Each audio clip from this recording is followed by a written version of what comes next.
Afternoon and welcome to today's webinar. This is Reconnecting with Easter Visitors using Church360 Members. My name is Peter Frank. I'm the Senior Manager of Concordia Technology Solutions. I've been with our group for going on 6 years now, and one of my first projects was to launch Church360 Members. So this product is near and dear to my heart for a number of reasons. Not only have I used it in my professional work for these last 6 years, but we also use it at my church. And I'm on our board of elders, I'm on church council.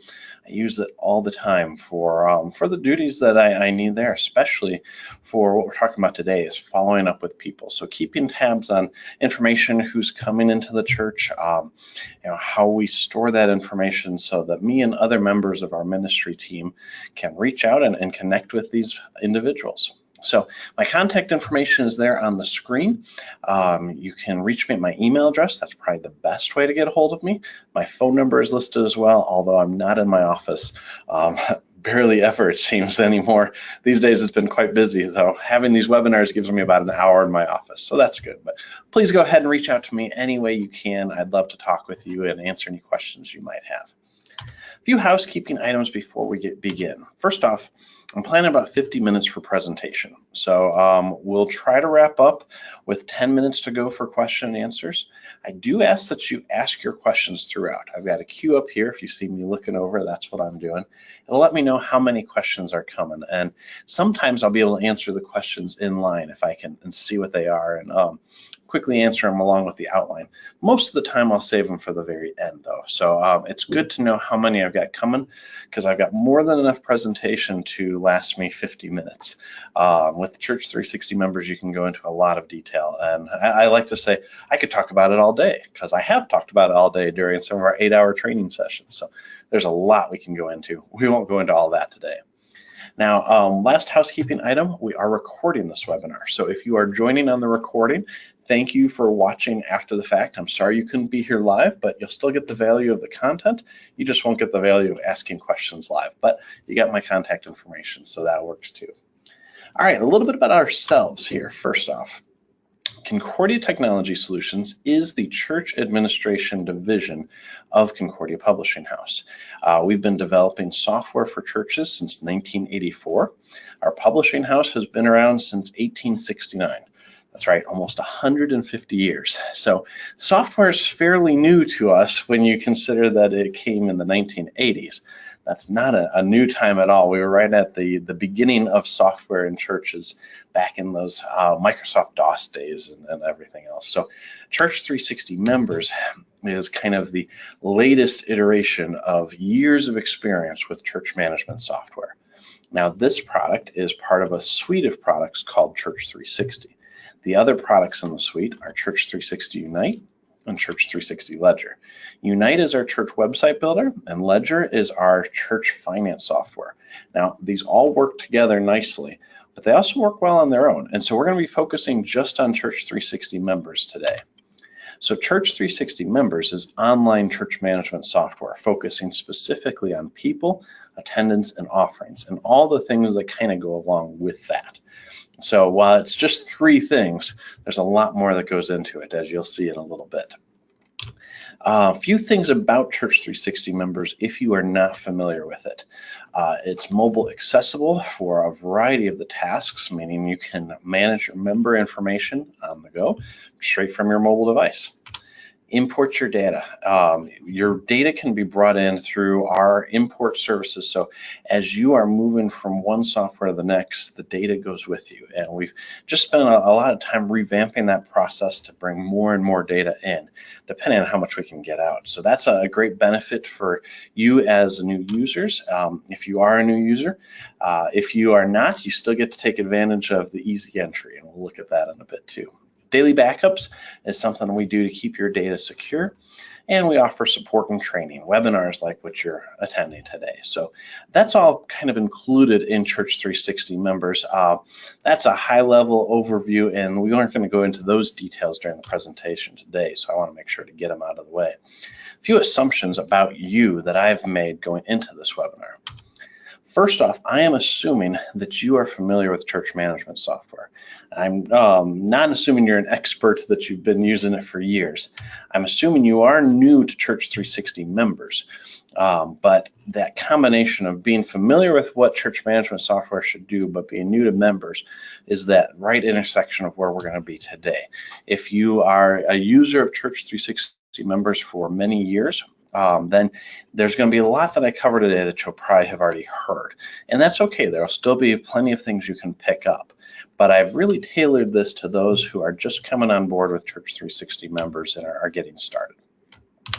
Lastly, I assume you're extremely busy. That's why we record these webinars, so that you can watch them after the fact. Now, I know that the benefit of asking questions now is why you're here today, and I thank you for being here. So please stay on and ask those questions. I'll be answering them at the end, like I said before. But if you don't find this information helpful, or if some interruption comes that you just have to take, don't feel bad about walking away. Church360 Members is a tool for your ministry, but it is not your ministry. Your ministry takes precedent over watching a webinar about a tool. So please keep that in mind. I have that perspective. I'm sure you do too. It's the reality that these tools help us do our job, but they're not more important than the job themselves. All right, the outline for today.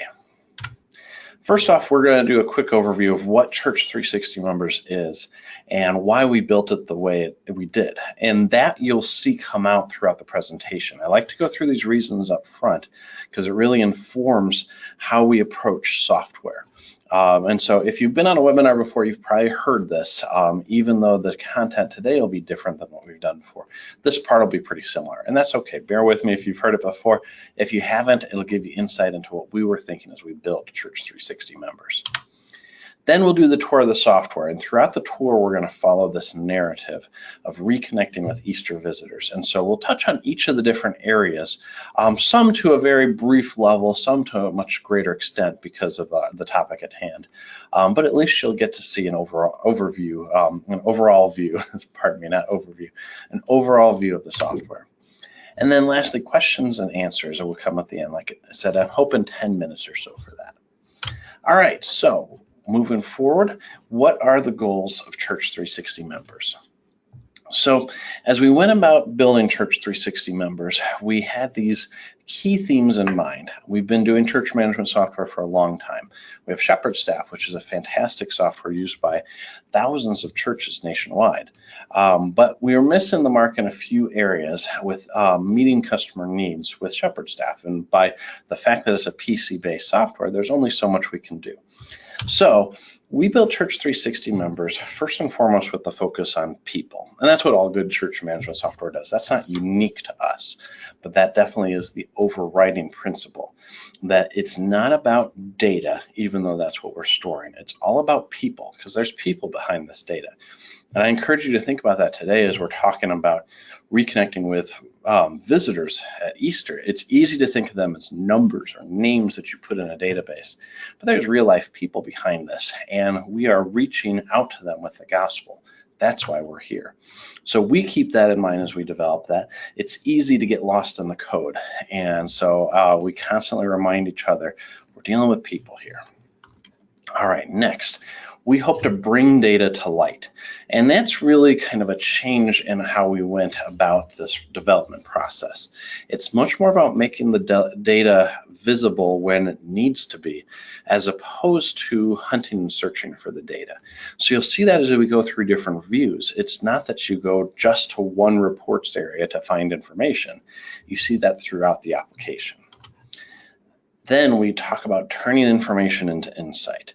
We know that we cannot provide ministry for you. A software cannot provide ministry for anyone, but we can provide information. And by providing you information in the right context, in the right manner, we can help you turn information into insight. It's not us doing the turning, it's helping you turn that information into insight. Then we want to make sure you have access where and how you need it.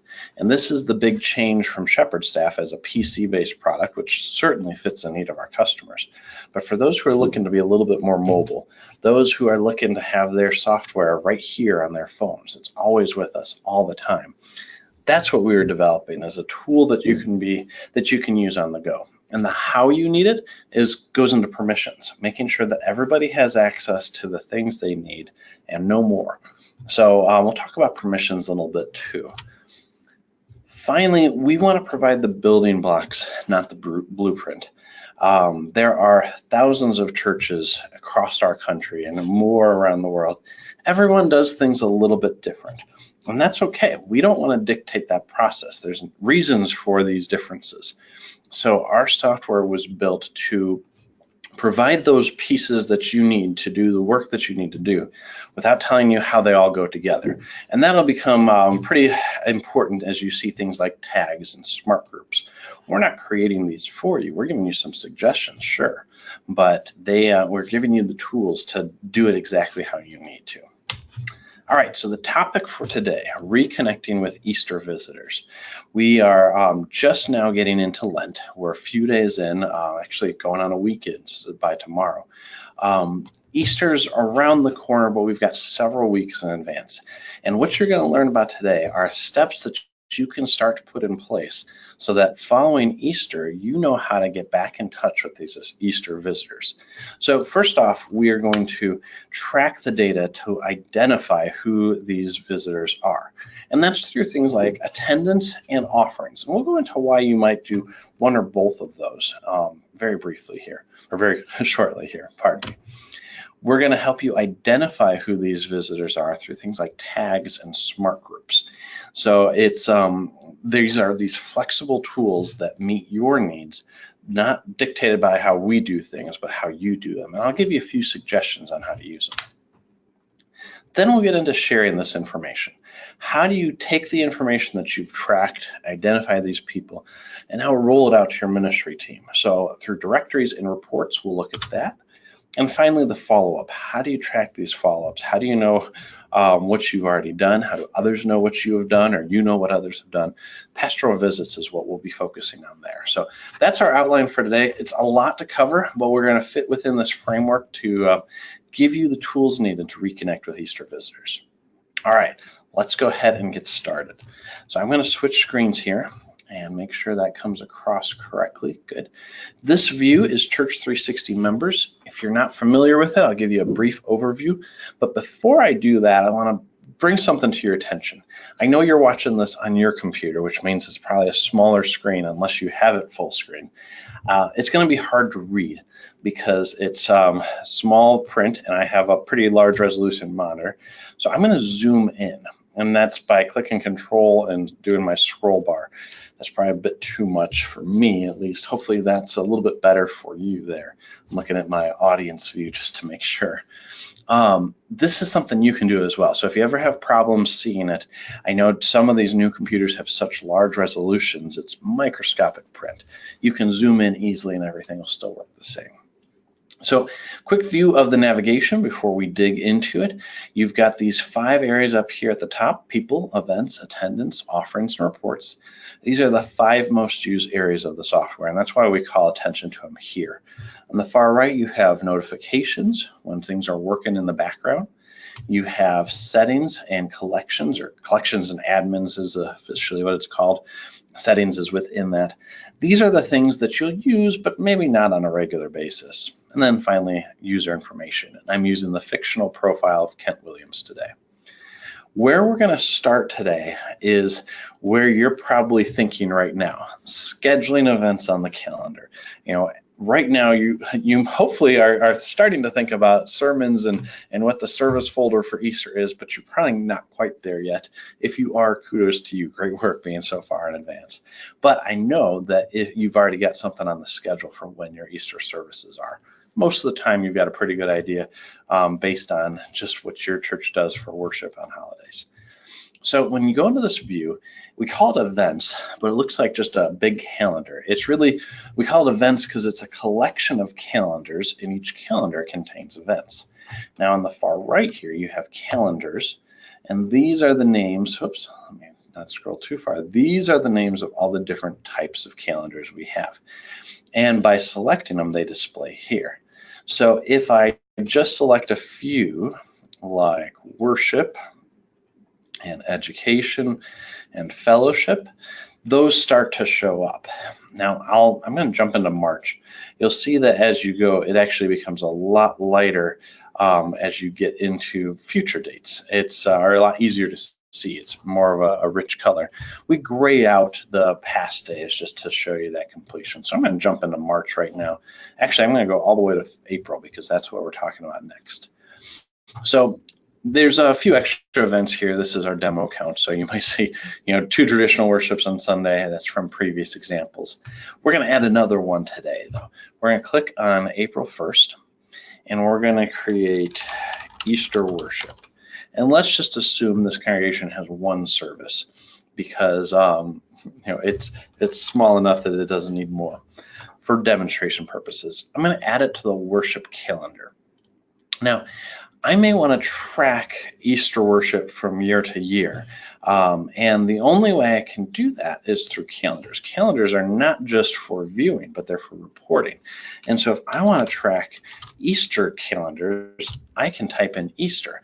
And it's creating these different criteria for this calendar. So it's going to show up now as my Easter calendar, but then in reports, I can track Easter worship from year to year. That allows me to build in other tools like visitors at Easter worship. So if you're evaluating whether your communication efforts are working, you can track the trends on new visitors attending Easter worship every year. So that's one way of doing that. I'm also going to put in that it's a communion service because I may want to track just communion opportunities separately. So that's really just to show you the variety of ways you can use calendars. We're going to do location as the sanctuary, April 1st at 8 a.m., bright and early. Go to probably 9:30 if it's Easter worship. All right, now you can do things like all-day events or events repeating. We're not going to worry about that right now. But I do want to draw your attention here that there's attendance taken, communion served, and offering taken. And those are things that allow you to tie in other areas of the software, the attendance and offerings, as well as communion too. So you can mark that as the type of event. And if you forget to do that, you can always go back. But I'll add that event here. It'll refresh briefly, and there is Easter worship. Now I'll clear out my calendar and go to my Easter calendar, and there it is. Now, when I click back on it, it gives me the full screen.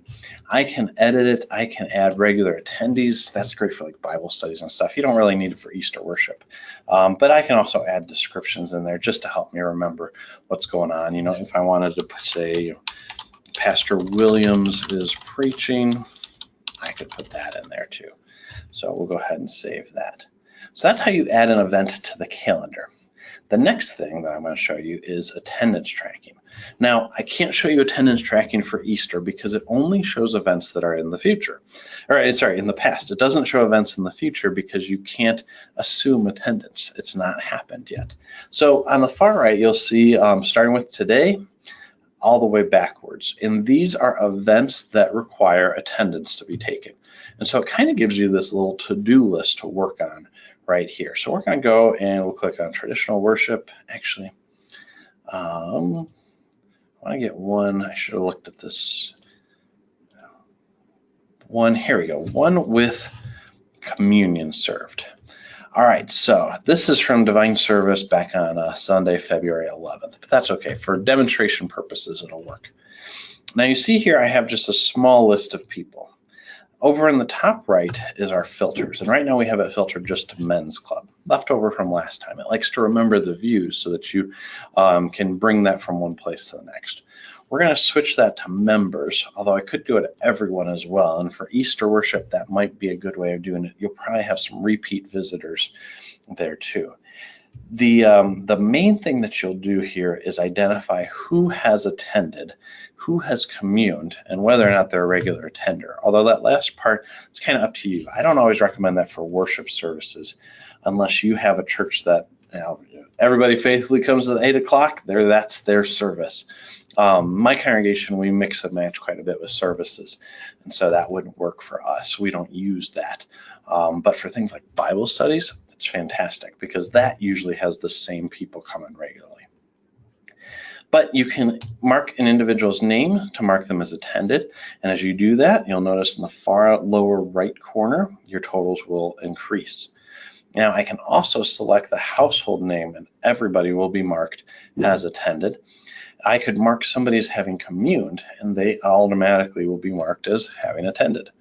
Can't commune unless you're there, unless it's a shut-in visit. That's a different story here. So you can take attendance this way. There's a number of keyboard shortcuts. If I wanted to, I could go through and filter down the list through just a couple of keystrokes, and then I can use just my keyboard between tabs and space, a few keyboard shortcuts. You can go really quickly on that. And those kind of tips and tricks you could get from webinars like this, or you can go down to the Information Center and click here. Like this one has shortcuts. This is one of the only few that have shortcuts on there, but you can also search like, how do I take attendance? And it'll give you a number of different options there. So you can also send a message to our support team. That doesn't have to be just for bugs. It could be for any questions that you might have. And we put our phone number on there as well. All right, so that is how you take individual attendance. I bring this up pretty first and foremost in this presentation because this is a great way to identify visitors. So our example for today is going to be a young family, the Barnes. And so we'll put in Nicole Barnes first. You can see Nicole Barnes doesn't show up. I've got the filter to be everybody. Don't filter anyone out. And when I type in Nicole Barnes, she doesn't show up. Now, what I can do next is click enter, and she'll get added to the database. And now right there, you see Nicole Barnes. Now, Quinn Barnes is her husband. He's not in there. If I click enter, he'll get added. And then lastly, Matilda Barnes is their daughter.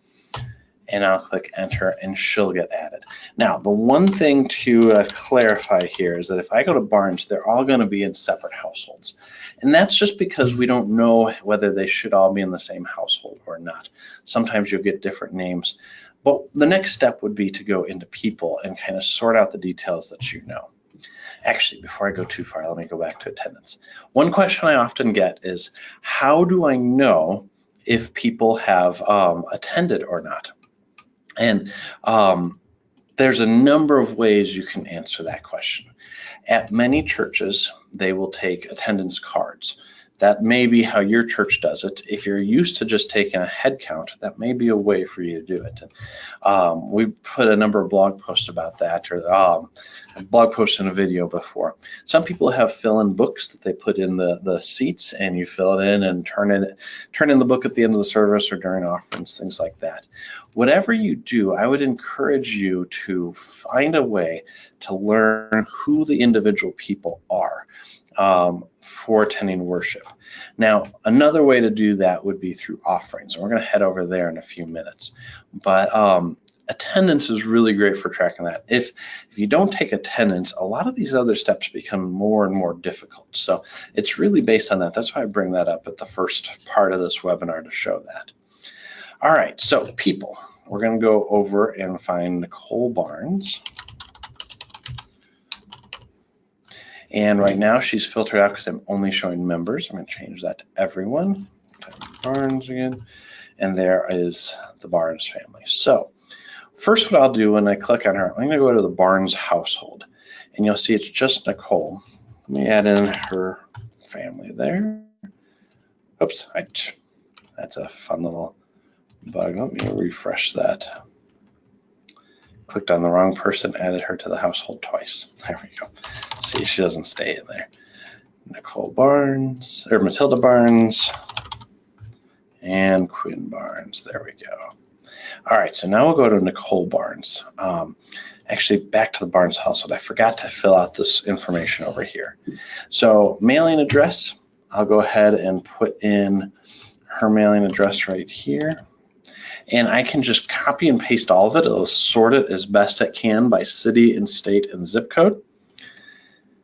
And I'll put that there. And then phone number.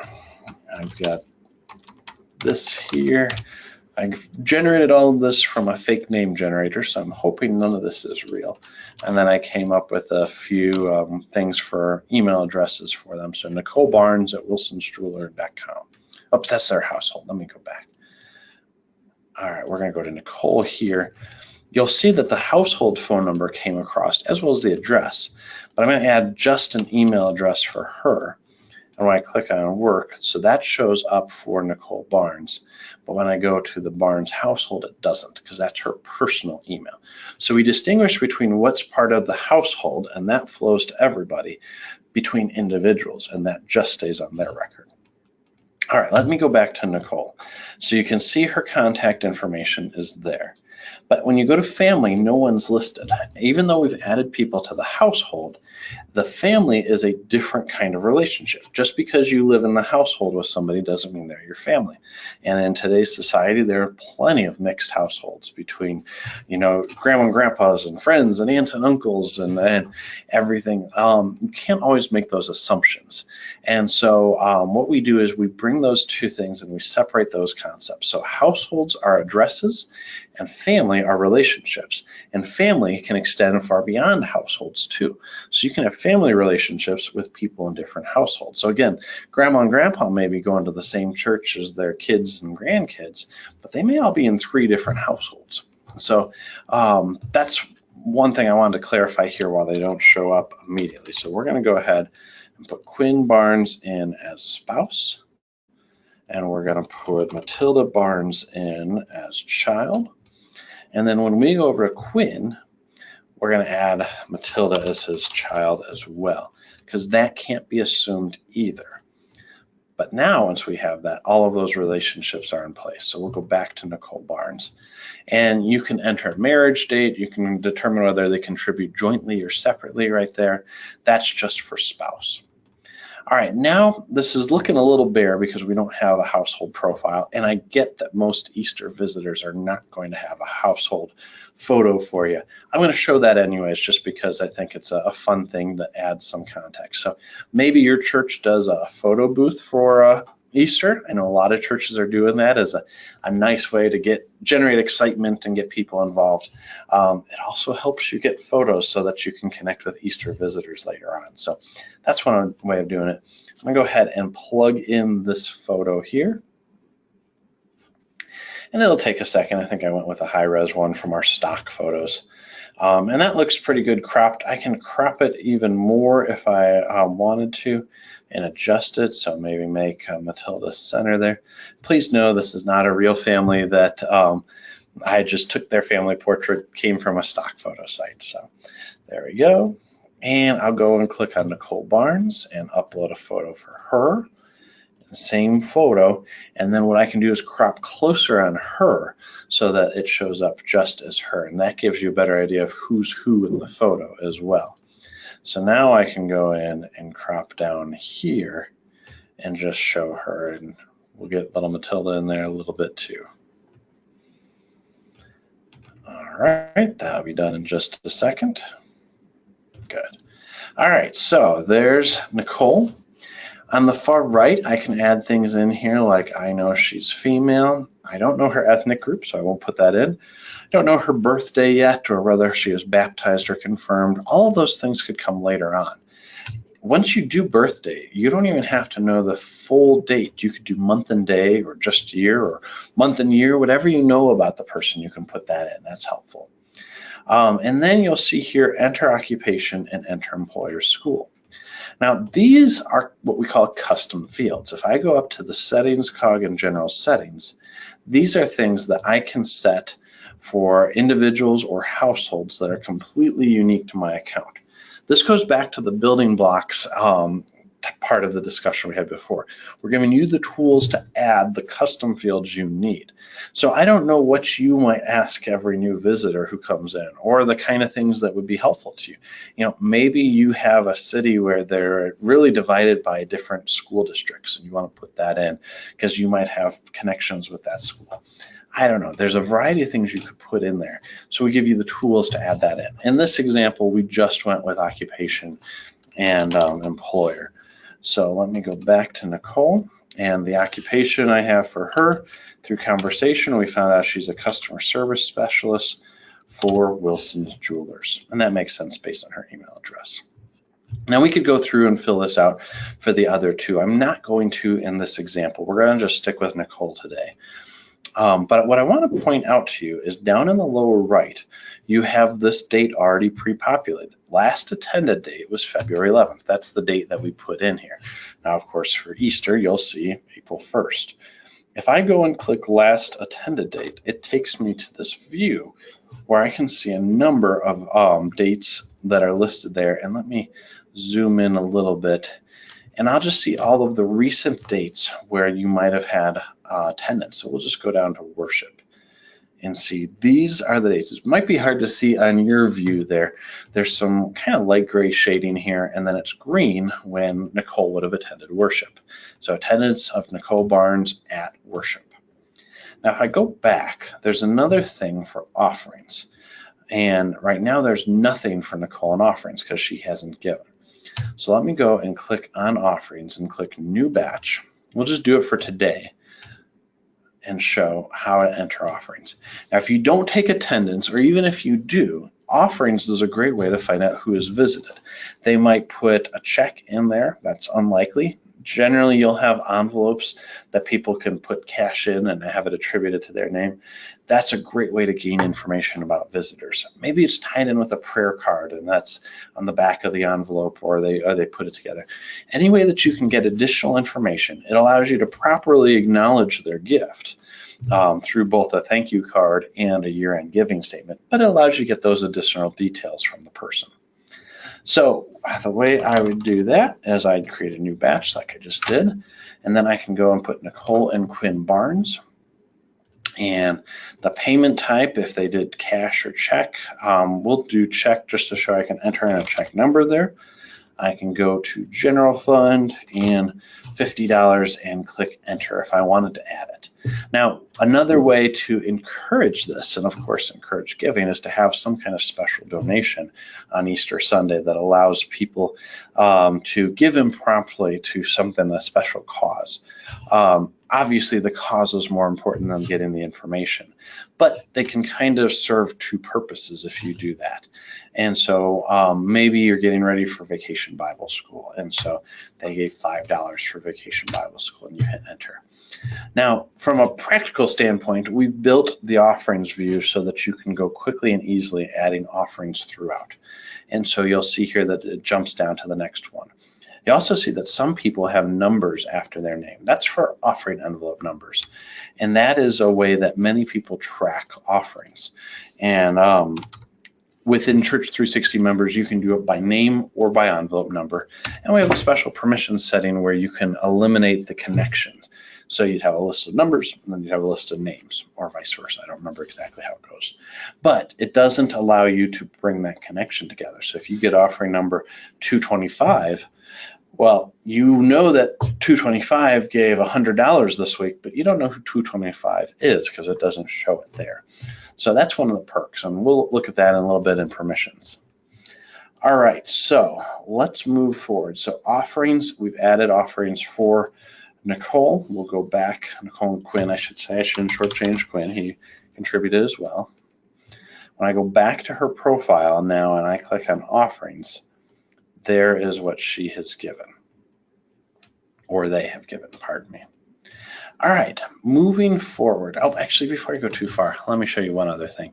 It's more talking about it than showing you, because I don't have this integrated in this demo site because it's not meant for real data. But we integrate with Vanco Payment Solutions for electronic giving.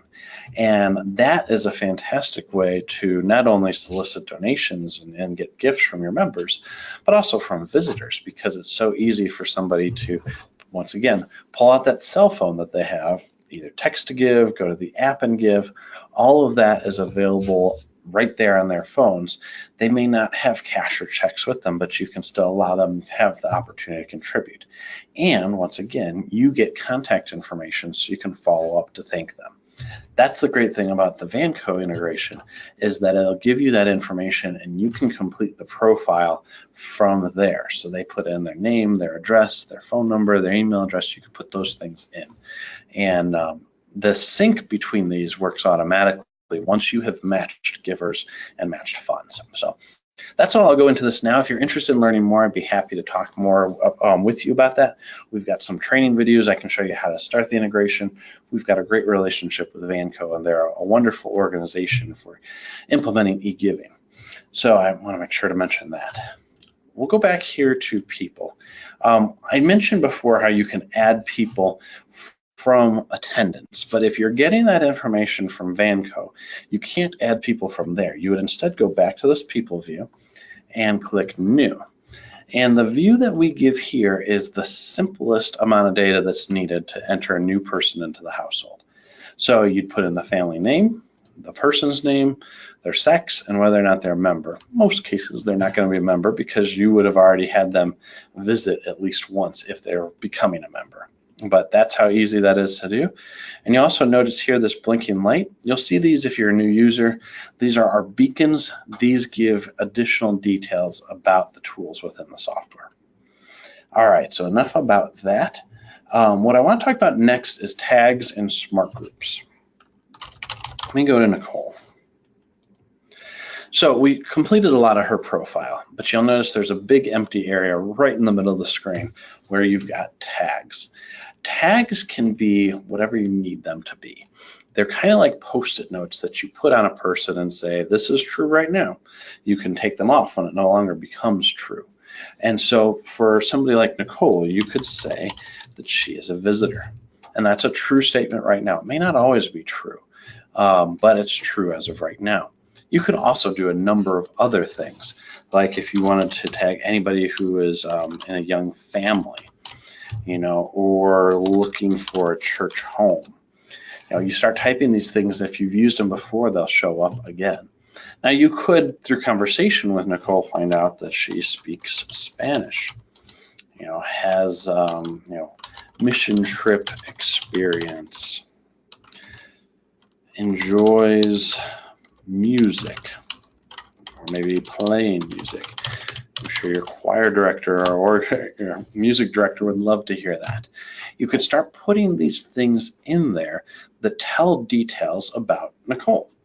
Now, what's great about this is it doesn't just tell details about Nicole and add some color to the screen. It actually links her to everybody else who has that. So if you click visitor, you can see all the other visitors in the congregation. Now, I'm sure you're already starting to think about how easy this is to use for that next step. Let me jump back to that screen just so that you remember what we're talking about. So we did the track data. We're now identifying visitors. This is going to lead to sharing information. We'll get there in just a second. But let me jump back. Oops, too far. There we go. So this is to help share information about visitors. So when you click on the tag, it goes to that list. That actually goes up here in the top right, showing 38 people in visitor. This list here is all of the tags and then smart groups that you have. So one way of breaking down Easter visitors would be to create a new group and say, all right, add traits. We click this little drop-down menu here. Add traits. Well, the first one that comes up is are living. That's, you would think would be assumed, but there's many different views you might want to show people who have passed in the last year, people who have widowed or are no longer, no longer living is essentially where I was going, but people who are not living or people who have died, there's different ways of looking at it. But then you can say people who are living who have the tag that contains, have tags contain visitor, and then you could say and who are non-members. Because at one point you might have had a visitor who has now become a member. You could also switch that around and say who are members and not CM. Another fun thing to do, though, would be to say people who are non-members, not now, but on, I think it was April 16th. Yeah, April 16th, 2017. You could see anybody who was a visitor on Easter on that date. Now, that wouldn't tell the worship attendance, but you could say then attended worship on, and then you could go back to April 16th. I don't think we've got anybody as it is, but that's one way of doing this, is to start taking these different things, how would you identify an Easter visitor? Okay, well, they're living, they had a tag called visitor, they were non-members on this date, and they also attended worship on that date. And so this gives you last year's Easter visitors. So that's one way of using smart groups. But what you can do now, that identifies people. We'll go ahead and save this group and say visitors who attended Easter Worship 2017. And now we can save that group. And I can always go back to that group. What I can also do, though, is report off of this. So let me show you a few different ways. We view reports as data exports, and that could be in a variety of different formats. So one straight up data export is by downloading an Excel or CSV file, comma separated value. That's my way of doing it because I love Excel. Some people would prefer having it in Microsoft Word. So what you could do is download a directory and say, okay, give me all the details, and if I have a picture of the person, and then I'll change the name of the directory to Easter Visitors 2017, since this was last year. And then we'll go through and generate this document. Now, sometimes it takes a little while, depending on, that was really fast, depending on if you have pictures. We'll go ahead and pull that up. Here we go. This is what we call a directory. It's a formatted export to Word. So it doesn't just give you the raw data, it puts it in a nice format and will apply a picture to it if there are pictures. This database doesn't have a lot of pictures in it. Let's see here. So yeah, you may have to hit enabling editing. That's a downloading of files from the internet kind of thing. So there you go. There's your list of Easter visitors from last year. Now we export it to Word so that you can do a number of different formatting things. So if you want to make it all Arial, you could do that. You could change it however you want from there. But that gives you that export in Word. All right, moving forward. I'm going to go and I'm going to change this to just be,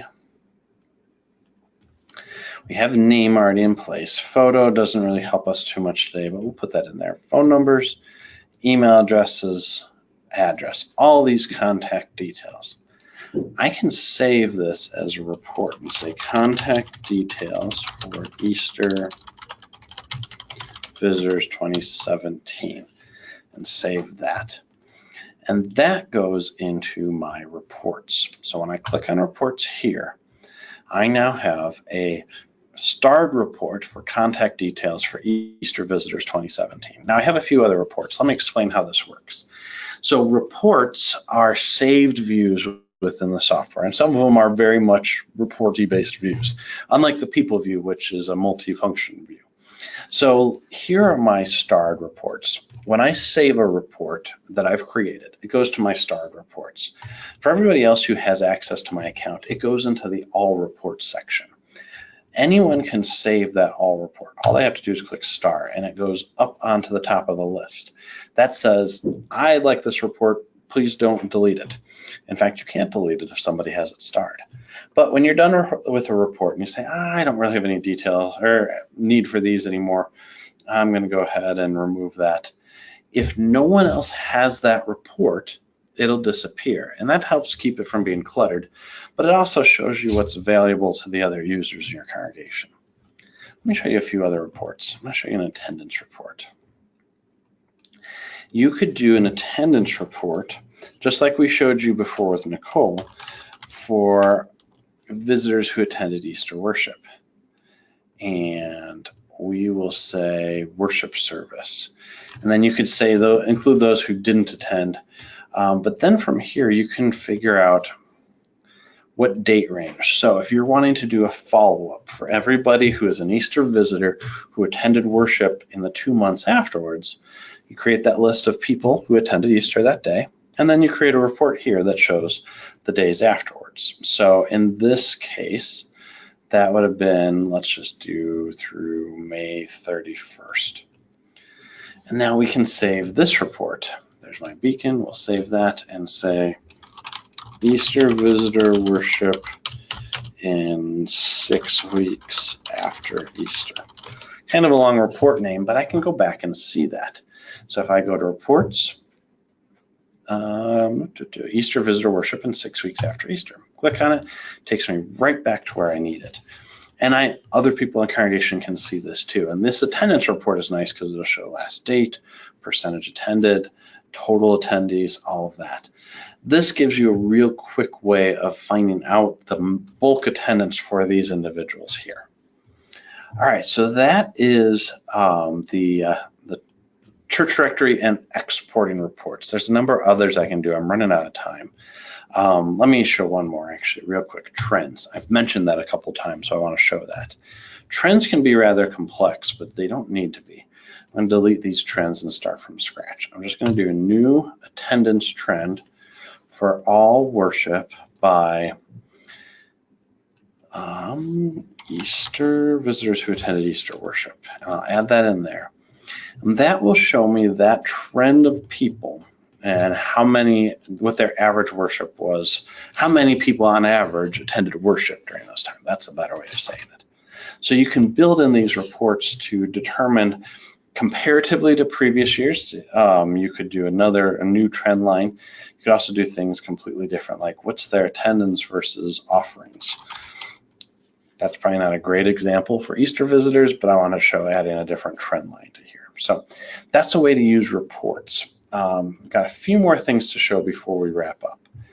After you have tracked data, identified visitors through tags and Smart Group, share that information through printing out a directory and sharing it with somebody to your congregation, or generating reports and sharing that with somebody else. The next thing is follow-up. And the great thing about follow-up here is that within Church360 Members, not only does it give you a place to store that follow-up, it lets others see that information too. So first we'll add that in. So let's go back to Nicole. Oops, and I'll go to everyone because she didn't attend Easter last year. There we go. And I'm going to add what's called a pastoral. Well, let's add a note first. Note is a pastoral visit without the tagging. So a note just says, met Nicole at Easter worship. We'll follow up with her in a few days. And for him, we can say, or for that note, everyone can see it. But then let's say a few days later, put it in for the 23rd and mark this as a welcome visit. And we'll say that's also, oops, hit the wrong button.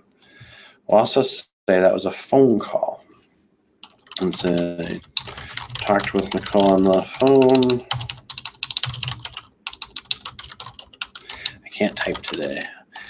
Found out she was looking for a church home. And then I'll say that can be seen by, we'll go everyone else as well on that one. You can limit the permissions, but we haven't talked about permissions yet. All right, so those are two different types of ways of tracking information kind of ad hoc as we go. So a note and a pastoral visit. The difference is that a pastoral visit, I can mark phone call and welcome because that all shows up here under all pastoral visits. There's Nicole Barnes. I could filter by her. I could filter by Kent Williams. I could also filter by welcome and then say, okay, well, let's just see who all has been tagged with a welcome visit. And so it puts it in there. So there's a lot of different ways you can tag this.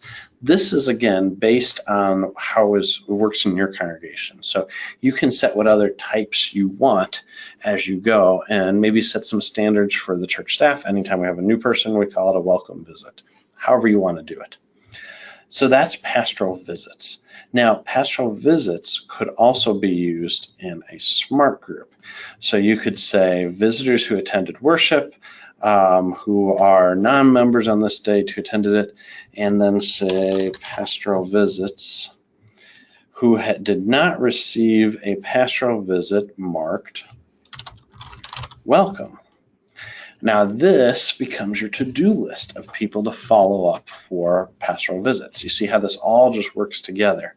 Now I can save this and save this as, Easter visitors to follow Poor English, that's okay. Don't end with a preposition. And then, so you see these people here. What's great is this dynamic. So if I go to Claire Bowen and I add a new visit and I just mark this as welcome. Now, if I go back to people, take a second, she's not there because she's been marked with a visit with welcome. And one of the criteria was people who had not received a welcome visit. So this becomes kind of your to-do list, or maybe you could do it and assign it to different people and say, okay, Peter, go and find the who all is remaining on this welcome list, give them a call and thank them for attending worship.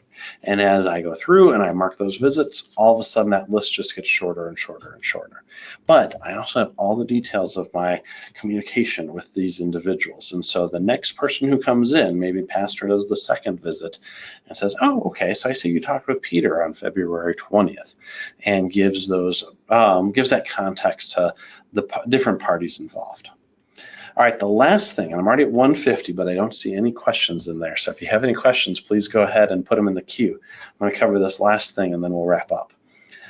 There is under settings, things called logins and roles. We're going to start with roles and we'll move to login quickly after that. Roles are permission groups. These are categories of permissions. So for example, you have attendance entry. When you click on that, you see all of the different check boxes. Everything is a checkbox, yes or no. And there's a ton of details. I won't read them all for you, but you can go and look and see who can do what. You can have as many different types of roles as you want. And I recommend doing it by role, not by person. Even though you may only have one pastor, do it as the pastor role, not the Pastor Williams role, because the next pastor coming along will have that same permissions. If you have an elder role, that could be applied to multiple elders.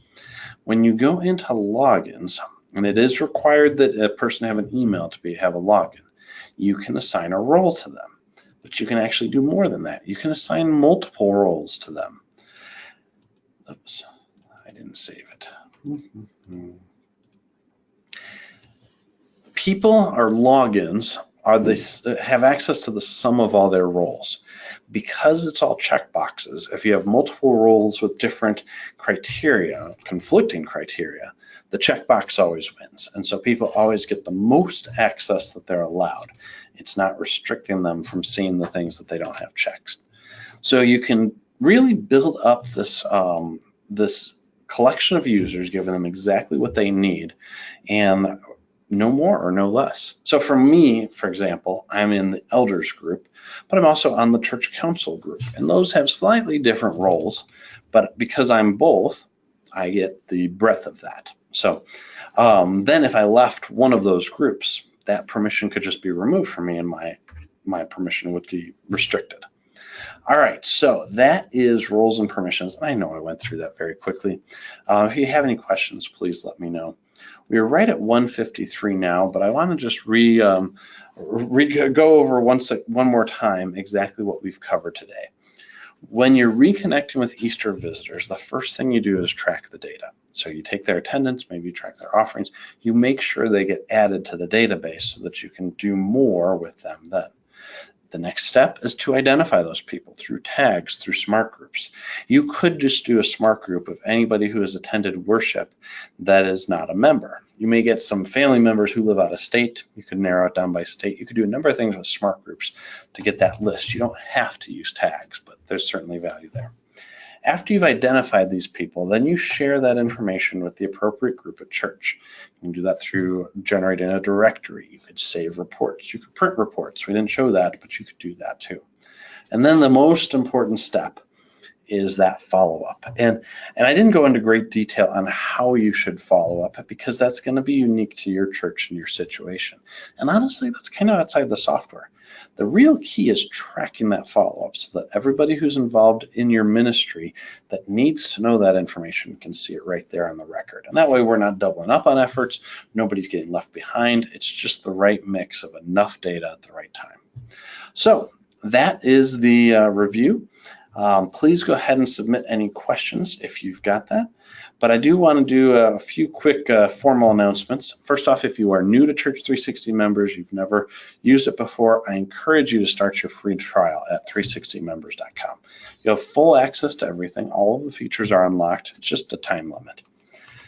The next thing I want to bring to your attention is that if you are considering adding Church360 Members, do so by the end of this month. You'll save $199 on the startup fee, and included in that startup fee is full onboarding through our onboarding specialist, the training that you and your staff need, personalized for you, one-on-one training with our specialist. So we're waiving that fee through the end of February. We're not waiving the service.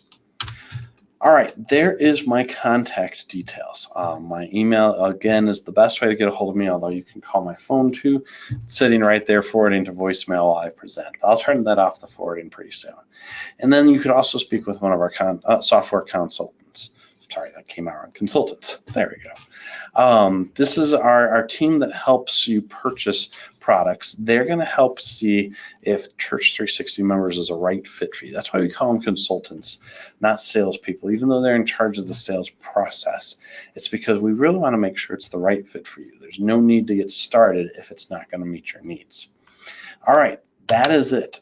Are there question and answers? I actually finished in enough time. We got 5 minutes left. So if you have any, go ahead and submit them. Give it a few more seconds to see if anything comes across before I wrap up for the end of the day. Just a reminder, this recording or this webinar is being recorded, and the recording will be shared hopefully later today, but it'll also be available on our YouTube channel and our resource center. All right, I see no questions coming across, so unless somebody's typing furiously, we're good. But thank you very much for attending today. I appreciate you taking time out of your busy schedule to learn how to reconnect with Easter visitors using Church360 Members. Have a great rest of the day. Goodbye.